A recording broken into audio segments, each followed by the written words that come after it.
He needs to land. He needs to land that. He needs to land that. He's not going to, man. He's absolutely no idea. Oh my god. Is that worth it? Is that worth it? Is it worth it? No. So let's break this. Let's break this highlight video down. All right. So here, what do we see? We see 3 banelings, and then another like 10 banelings burrowed, just in random places. The banelings kill, what, like 7, 8 marines? Maybe 8 marines. We'll say 8 marines, okay? And then he unburrows 9 more banes, killing like 3 marines. So let's do the math on that. He killed 11 marines for 10 banelings. 11 marines for 10 banelings. So, 11 marines, 11 marines, and you might be like, well, it's about whether or not that lets him win the game. And this game is kind of crazy. So, here's some additional context. This is the only army Virus, what a name, by the way, has in this scenario. He's lost his base, he's floating his buildings. So, it's much more exciting that way. And that's why that matters. But is that explained in this clip? No, it is not explained. There's no context. It's like, Burrowed banes! You don't even see the GG. Oh, I think the reason we don't see the GG is because Nesty fucking loses that game because he's lost all his bases and that was his whole army.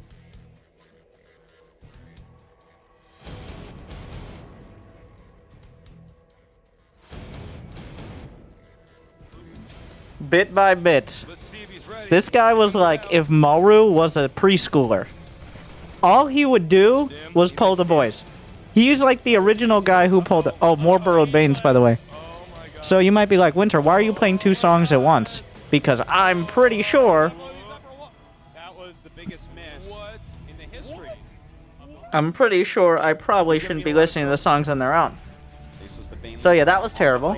Oh my god. All the clips are just Burrowed bane. So this is why everybody has such a soft spot. Because everyone thought Burrowed banes were a genius play. Until people started doing basic math, by the way. Like, until people started learning what math was, which we didn't learn until like 2015, everyone thought Burrowed banes were great. But you do the math. They go.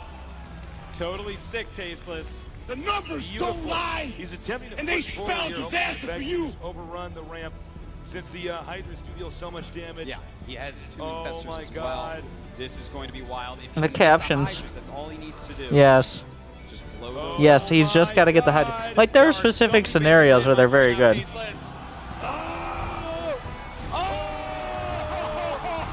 Oh my god, the clipping. Absolutely sick. And Mutas will clean up everything. That, I mean, that's not a bad timing. Sickest nerd chills right now. Okay. Oh yeah, and then this. DT is running around. Like, this is what Diamond players do now. Aha! DJ Weak casting. Oh my god, micro genius! Oh, look at him! He moved the DT left, and then he moved it right! And now... Okay, and then he leaves.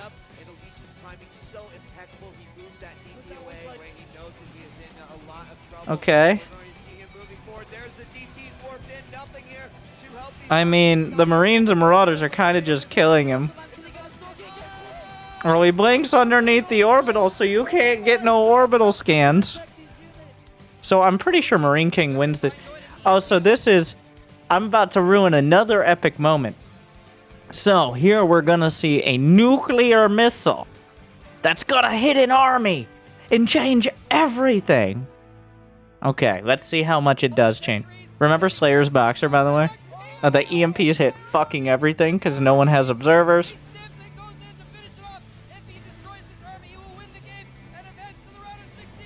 Like, 100% Terran crushes this fight.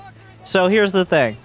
So right now, I know this is what we had to deal with back in the day, and this is higher quality than we had back in the day. But if you look closely, I'm going to divine that Slayer's Boxer has 190 supply, and MVP Avenge has 118, and is getting absolutely slaughtered in this fight. And it looks like he drops under 100 supply. And Boxer's like, ah, fuck it. Watch a nuke.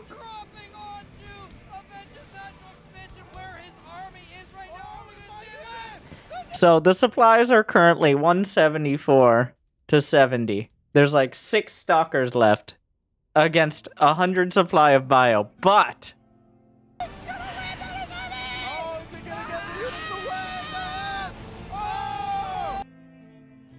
it killed 3 warping in DTs, a sentry, a zealot, and 2 stalkers.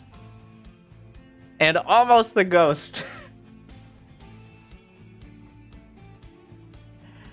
Oh.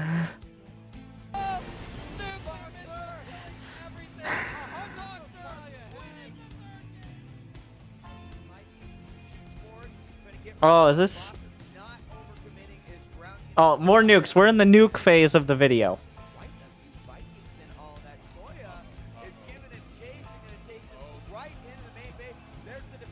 Alright, so this one's an actual real nuke. This nuke makes a difference.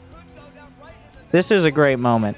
So you might be like, Winter, but if you look at the same thing as you did before, doesn't the Terran have 4,500 minerals in the bank and is up 50 supply? And to that I say, the nuke's gonna land on his army! I mean...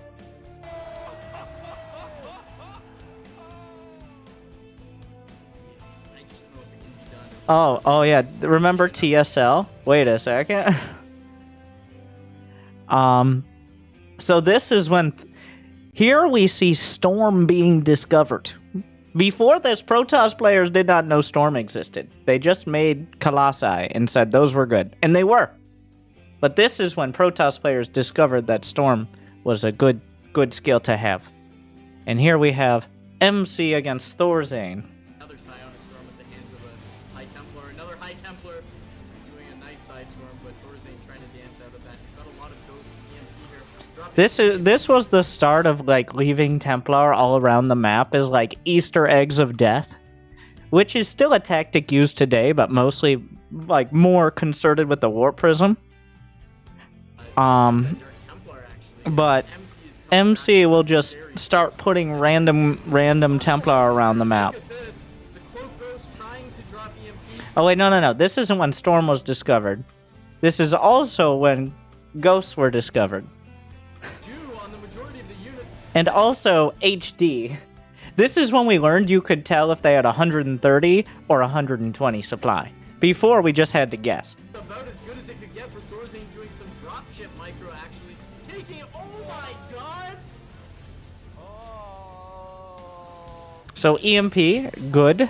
Silence and hold hands at what we just saw here. What is going on? Oh, and now here we have the inspiration for Diamond players everywhere, which is Boxer YOLO dropping all over the place.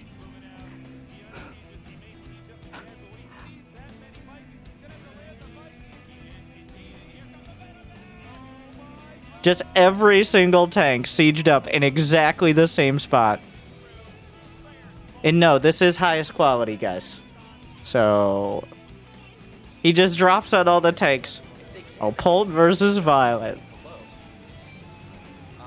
And the base trade. This was actually an insane game. So Polt is running his buildings around. He's fighting against corruptors chasing his buildings. He can't build anything. He's got no supply. He's got like 2 depots in the back of his natural. That's just about it. Is there a command center floating somewhere? There's a The Broodlord Infestor Corruptor army is in full swing. Yeah, there's no orbitals, so Polt Violet can just burrow drones around the map, like next to extractors. Or next to, yeah. So here's a key point. Is Violet ran out of buildings. Gets planted, and now we start to see the Amados incoming. Before Rain really darting forward. Oh no, Boxer loses the ghost. No EMPs possible now. And Polt just kind of killed his last buildings, which is a bit of an oversight. Time needs to avoid those seeker missiles. Huge Oh yes, point defense drone. sniper situation. Now we can see the big engagement. This could the final battle. The Raven So this hasn't changed. This looks like TVT today, but replace Seeker Missile with Anti-Armor Missile, and it's essentially, or not Seeker, Seeker Missile with Anti-Armor Missile, and Point Defense Drone with Interference Matrix. But those armies look essentially like what you see today. TVT, here's the thing. Fucking, like, this plays into, this is just a general argument. Protoss players have had to relearn the game half a dozen times. Mothership Core exists. Mothership Core's gone. Shield batteries are different. Stalkers are different. Void Rays are new and improved. Like, fucking Warpins are weird. Warp Prisms are completely new. Fucking Terrans over here making Vikings, battle cruisers, tanks, and Thors for 10 years straight. In every matchup. Like, even TY tried to prove that Liberators were not important. Also, this is Hero versus Redacted.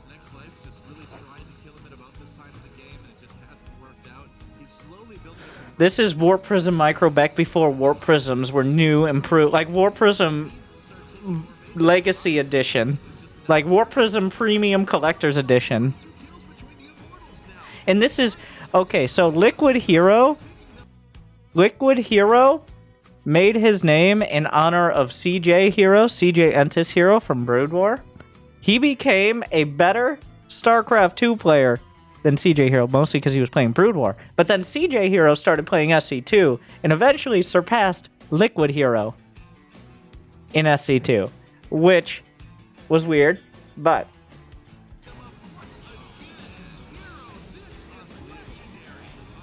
So the theme of this video that hopefully doesn't get me copyright strikes anywhere because I'm playing Terran music over the top of all this, which is why you can't hear the commentary, by the way.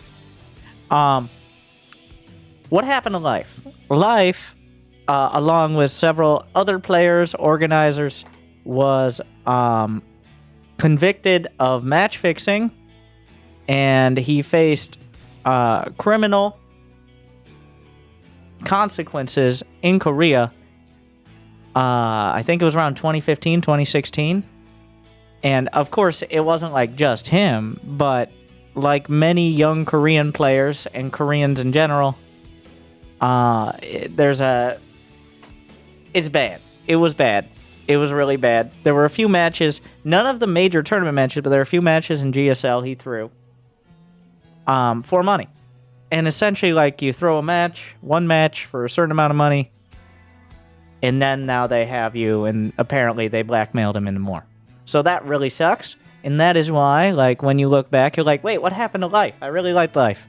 Well, he didn't go to jail, I don't think. But he was fined heavily and banned from playing SC2 competitively ever again. And with it, just like in Brood War in 2007, it was extra bad because in Brood War in 2007, Brood War was the biggest sport in Korea. I'm not saying esport. I'm saying the biggest sport. Oh, Maddox is correcting me. Real jail time. And permaban. But then in 2007, there was a match-fixing scandal with Savior. And I'm not an expert on these things, but this is just as I understand it.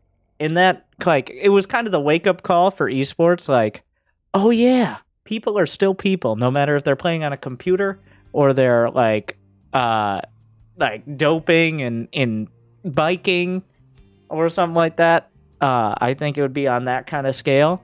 Like, and that really hurt the Brood War scene and esports in Korea, and it knocked it down a whole lot because the legitimacy was ruined pretty heavily, and it never really recovered to that level.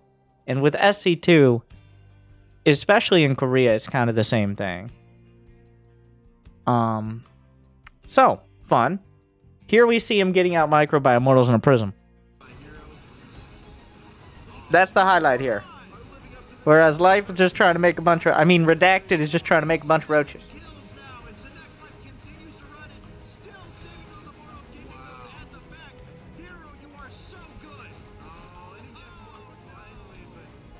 Yeah, remember when you had to have skill to use Warp Prisms? I remember.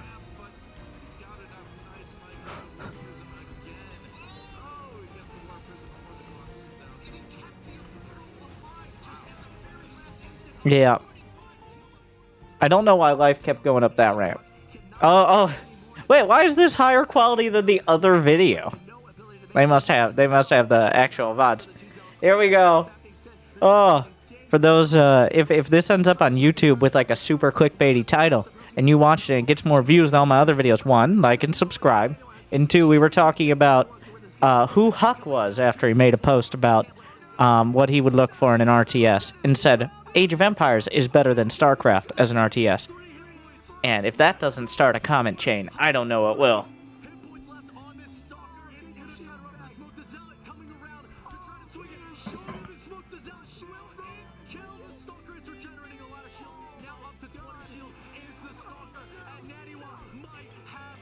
And so what happens here is we see it's gotten to the point where Naniwa has no workers, but he has a ranged unit. Huck has 1 worker, but no ranged unit. So here we are.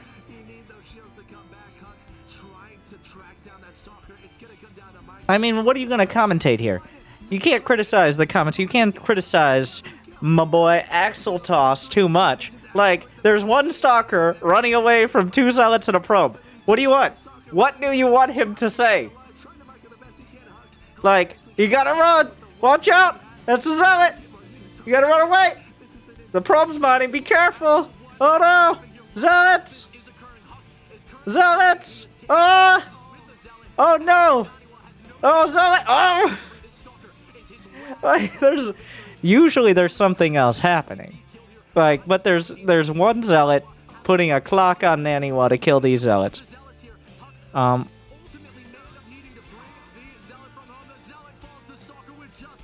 So, what happens is Naniwa gets way too greedy.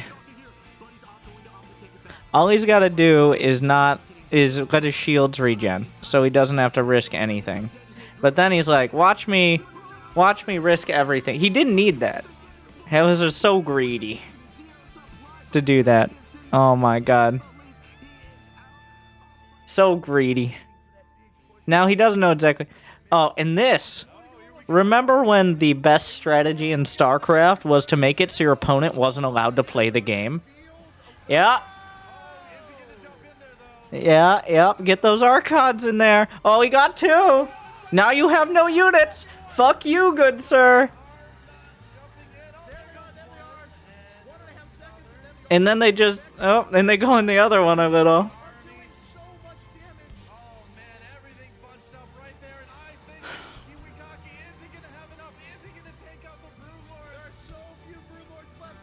Yeah, like, the part of the reason Legacy of the Void is the best expansion is because the amount of mechanics that just stop you from being able to do anything is reduced. Fungal and Vortex were some of those. This was one of the sickest games. I still remember this game. This was, like, I think this is after people learned, like, how to do tank pushes. So there was an actual back and forth. Instead of everyone having their Marines and tanks all siege up and clumped up right on the edge of the creep and then get killed by banelings. Like, we had learned maybe that wasn't the number 1 strat to do. Like, this map was ridiculous, though. I don't know what the name... Crossfire. Oh my god. Absolute disaster of a map. But made for some fun games. Oh yeah. Fungal when it could just stun units and also, like... You couldn't run away. It did a ton of damage. Like, I don't know if it killed... It didn't kill Marines in 1 hit, but it was close. 2 hits and Marines are dead. Instant cast, no dodging, and no moving.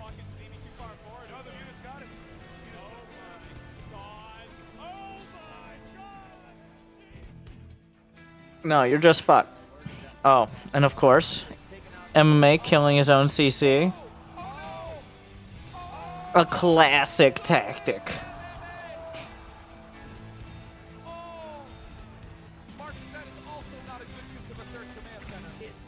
Ultimately, he defeating himself here, as that will put him behind. He needed that. A lot of banelings being morphed right now. The muta count is very high. Idra has not lost, I do not even believe, a single muta in all this. Why would he do that? Because he misclicked the damn rocks. Professional gamer, by the way.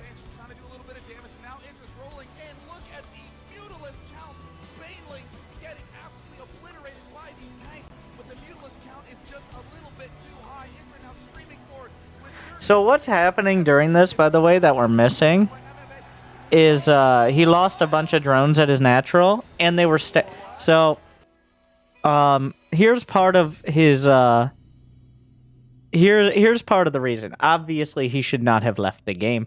One, Idra doesn't know MMA killed his own third CC. Obviously. Two, but that's not the point. So here, look at this shot. How many drones are in this shot? Tell me how many drones are in this shot.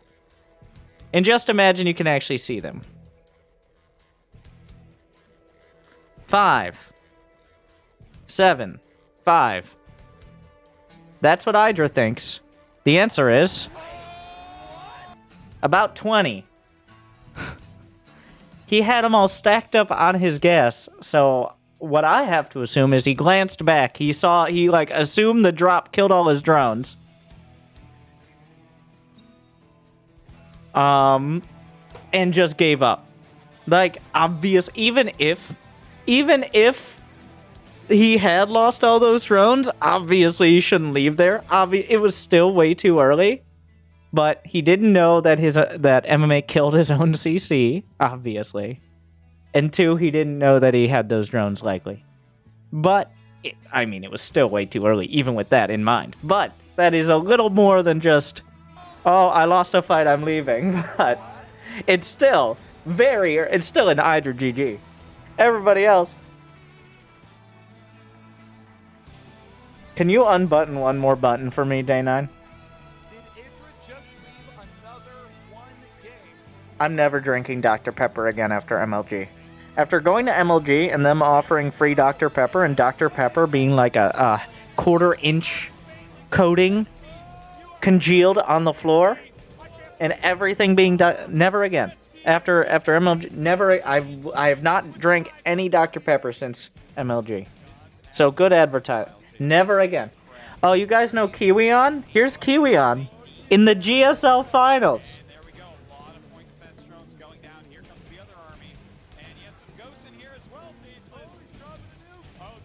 Getting nuked.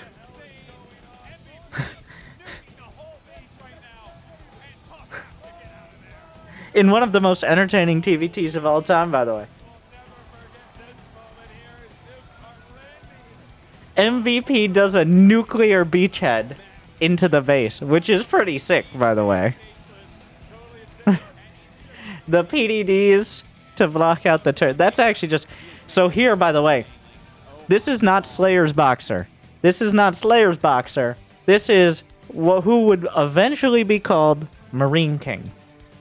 Well, actually, he was Boxer, and then Slayer's Boxer started playing, so he changed his name to Foxer, as in fake Boxer, and then he just called himself Marine King. Yeah, and Kiwion was known as Top. I think we may just see a GG in just a second. This is insane. And this is when it's like, wait a second, instead of just losing all your Marines to Banelings, here's what you can do. That's not even a wall. Okay, you might be like, Winter, instead of losing all Marines, could you just have walled off? No! Because that would have been too easy. Instead, it just wasn't walled. I mean, that was when splitting was essentially invented. Now, walking up that ramp as a Zerg would be like a Gold League move today.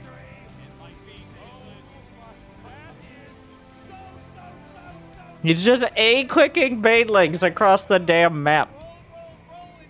Kiwion, here we see, pictured here, again, is Kiwion getting fucking wrecked. There we go.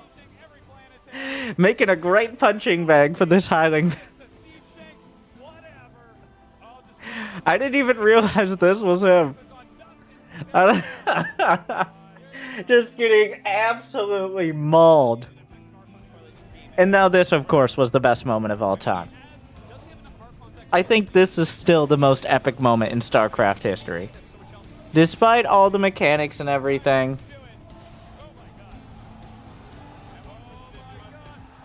Because MVP is winning this game so hard to this point. He's got, like, mass battle cruiser, which no one built because you always die, but this map, like, you didn't actually die, so you're able to get battle cruisers.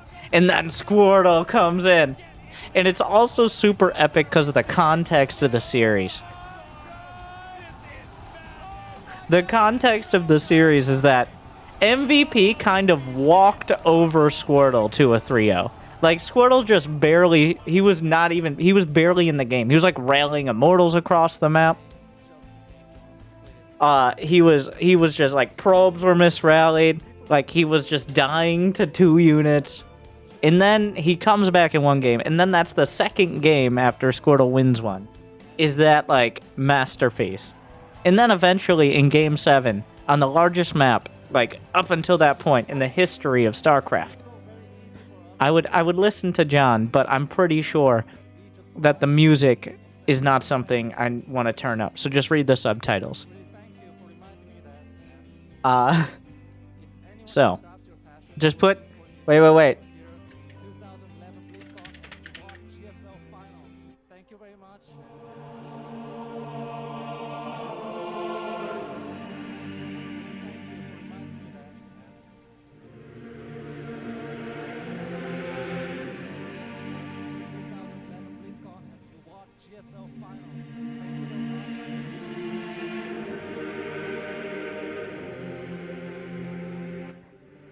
What happened in Game 7? Oh yeah, MVP proxy rexed on the largest. It's like proxy rexing on Jagannatha.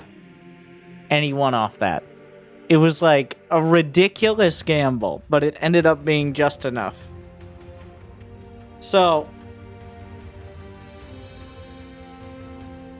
at the end of the day, looking back, many of the highlights are, of course, moves that any player would do now, but what will be the highlights of tomorrow? I remember the first time, like, Parting was one of the first people to blink out of a Widow Mine, for example. Or, like, actually using Burrowed Bane.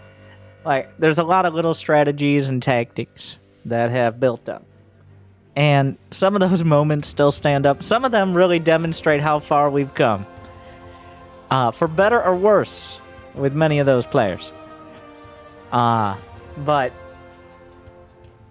it's still the same game. It's crazy. Like, it's kind of like how you look at old videos. It's so weird when you look at, like, a super high quality video from the 70s. Like, it's cleaned up and remastered so it looks like someone shot it today. And then you look at people's clothes, like the TV show set in the 70s. It's a little bit like that. It's like, back in the day it looked so good, but now it looks so old. But that's partially the streaming quality. But now I think from this point forward, everything will seem like it was filmed today. I don't know. Maybe people have their virtual reality experiences or whatever. But I like experiencing good old-fashioned StarCraft 2. And I hope you did, too. I think this will end up as a Winter Ruins, the Epic Games of Wings of Liberty video. Or something like that, so we can scrape a few more views from early StarCraft and bring them into today. Back when the best strategies were flushing your opponent's units into a nether toilet, so they couldn't do anything but sit there and die. So there were spells that were instantly cast that you could not escape from. When splitting your Marines, despite not knowing how to wall off, was a legitimately high-level strategy. But today, you are doing those strategies. You are playing, and you can get a little bit better. Or at least those you watch. So, thank you for watching. Good luck, have fun. Ring the bell, subscribe, check out these videos, all that. Please don't copy strike me. I hope there wasn't too much music in there. But hopefully you enjoyed. Wow, that was, haven't watched that in a few years. Thank you for watching. Sorry, Kiwion. Good luck, and have fun.